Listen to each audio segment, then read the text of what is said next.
No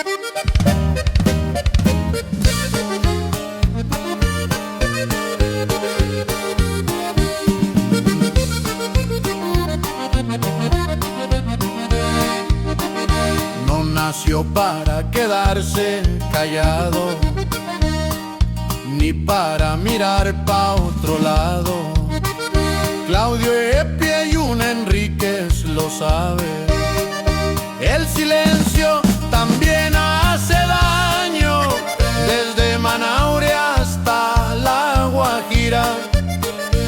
Se escucha su nombre sonar, defensor de derechos humanos, que no se deja intimidar. Guerrero guayú de palabra firme, con el pueblo siempre al frente. Aunque llegaron amenazas, no dobló la frente ante la muerte. Porque cuando la causa es justa, no hay miedo que pueda más.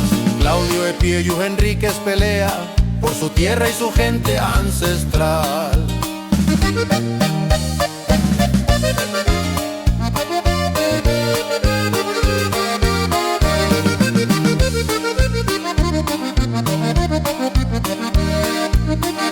Presidente comunal del pueblo, secretario de derechos también.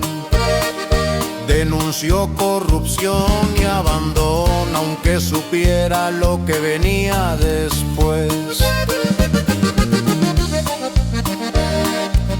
Reconoció a quien hizo lo correcto, hay pía de oro supo entregar. Porque el respeto se gana luchando, no fingiendo ni dejando pasar. Con Carolina Álvarez a su lado y 3 razones para vivir. Jesús Mateo, Lucas Mateo y Camilo Andrés lo hacen seguir.